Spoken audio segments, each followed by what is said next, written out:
तो हेलो सांग मैंने मु शुभम तो आम बुबुशिबु ब्लॉग रे आपण मानक स्वागत। तो आपण माने केमिति अछिन कमेंट करिवे। मु आशा करछि आपण माने भलर थिबे। तो चलंत आज ब्लॉग टिकु आरंभ करबा। तो सांग मैंने एबे फाइनली आमे आसी पहुँचलु पारांको दुकान रे। तो एठू पारा मु नैथिली तो आज भी नवा पई आछि। तो देखि पारथुए विभिन्न प्रकार चढ़ई मध्य अछंती एठी। यदि बार्ड्स बिजनेस करिया पई चाहउचंती तो ये चढ़ई मध्य नहीं परिबे।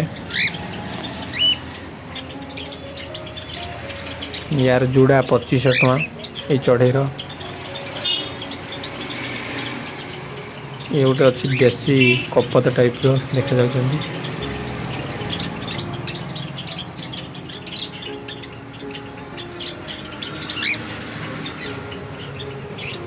ये बारटी केमिति लागला कमेंट करिवे।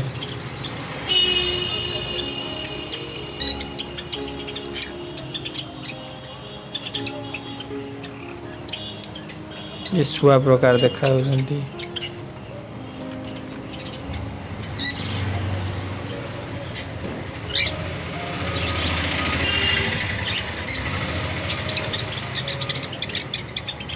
बहुत सुंदर लगछन ना सांग माने। तो जदि रखिया पई चाहउचंती तो इचे बार्ड्स नहीं रखी परिबे।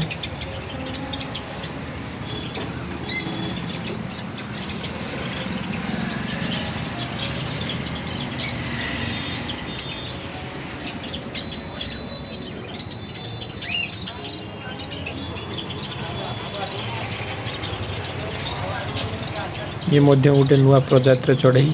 तो देखिपे सांग माने ये सांग माने ये चढ़ईर ना हला बाज चढ़ई। यार प्रबल प्रबल चाष करा जाए। तो या रेट बहुत मध्य कम। या जुड़ा 300 टका।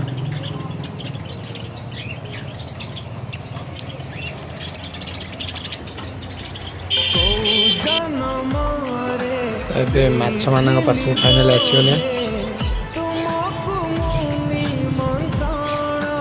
देखिए सांग मैंने एपटे माछ अच्छा। माछर भी बहुत प्रजातिर माछ अच्छा। तो बहुत रंगीन माछ।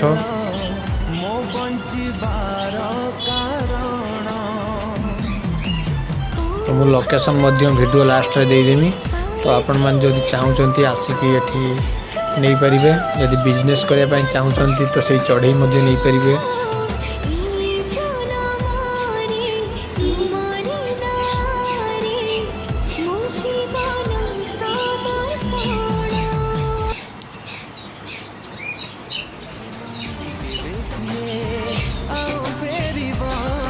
बहुत क्यूट लगछन ना।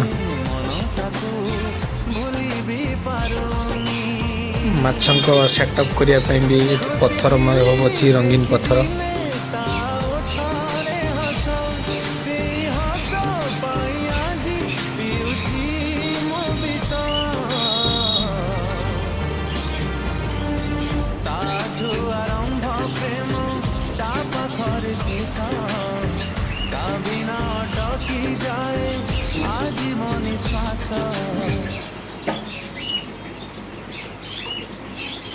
ये देसी माछ भाई देखा जाउछंती।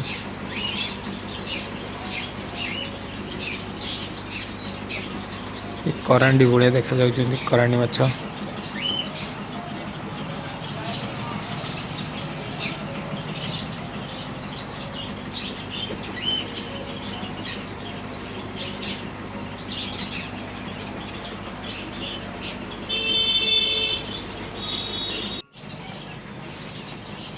तो दुखर कथा सांग मैंने आज पारा नहीं। तो पुणी थरे आसवा पारा नापी ये जगह को देखिपे। हेलो सांग मैंने जदि आपण मानक वीडियो टिके भी भल लगी तो वीडियो को लाइक करदे। चैनल को सब्सक्राइब कर नोटिफिकेशन को कॉल करदे। पुणी देखा एक नवा ब्लॉग रे। रहिली। जय जगन्नाथ।